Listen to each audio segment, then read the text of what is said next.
Welcome back to Mini Mayhem. I'm Fox, and with Tavern at the end of the multiverse, there's one detail this channel has kind of severely underplayed, considering how much care we put into this character. The brief and possible final scene of Toffee. After Star comes to the conclusion she needs to destroy magic, she remarks, "I guess this means Toffee was right," to which the illustration of the Septarian and Moon's tapestry comes to life, with his iconic line, "Surprise!" This startles Star, but the next thing we see is simply her leaving Glossoric's eyeball, reaffirming to the audience by speaking to Marco that she's going to destroy magic. However, what if we're not reading into the scene as much as we should be? What if there was a gap between this Toffee coming to life and Star returning to the tavern? A gap in which Star could have had a final conversation with Toffee, one that could come to light in the series finale. Hear me out. Star comes to a conclusion in the midst of a tantrum, validates the man who not only tried to destroy magic, but tried to kill Star. Said man immediately comes to life on a tapestry, and we're just not supposed to question anything else? Now, if this was Toffee's final moment, I would be satisfied. They gave his character a nice bookend all the way from the grave. However, if we take into account the ghosts of the former Queens of Muni, walking right out of their tapestries and staring down Star, then is it really too far-fetched that this Toffee was, well, actually Toffee? Now, all of this could have been an illusion, we're not really sure. It is Glossoric's mind after all, but he's also the embodiment of magic, so even though Star's tapestry doesn't really exist in the real world at the moment, it still appeared to be a glimpse of the future. Not to mention, the last time Star appeared to be in this version of the grandma room, Toffee's actual physical finger was in there. I think it's safe to say all bets are off. And I only say this is the exact same grandma room because of Star's finished tapestry with the torn out Glossoric. So even though Star got here through her wand the very first time, it seems as if her wand and Glossoric's eye all connect to the same place. A place where spirits can exist. So if Toffee and Star did converse one final time, what could have been said? Well, let's look back to Toffee's final words in his self-titled episode. "You think you make the plans?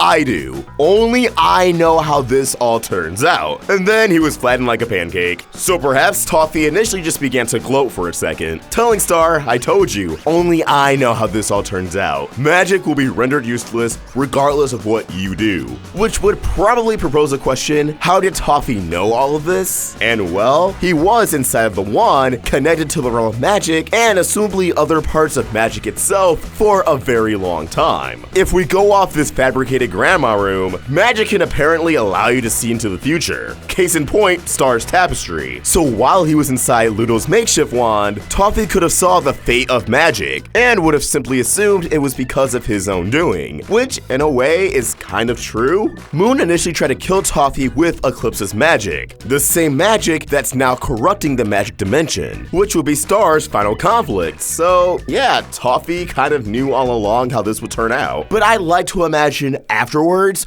Toffee would have explained his plan in detail to Star, giving her insight into his own perspective, that he wanted to get rid of magic because humans overthrew monsters unfairly and unjustly. Sure, there's a whole genocide of all humans angle that Star would probably not agree with, but she would likely understand everything else Toffee was going for. And I wouldn't be surprised if Toffee himself instructed Star on what to do in the realm of magic, how Star could properly destroy magic. After all, Toffee himself rendered it useless before, so aside from Glossoric or her plan to tell the whispering spell in the realm of magic, Toffee would be the only one who has the instructions on how to do so again. Except this time, eradicate everything for good. Or maybe I'm just crazy and it means nothing and this was just an end to his character. But what do you guys think? Could Star and Toffee had one last exchange off screen? It wouldn't be the first time the show has done this. Why or why not? Let us know your thoughts in the comments below, or tweet your thoughts at Roundtable Vids. And for more of my own thoughts, you can find me at Fox. We're also on Instagram.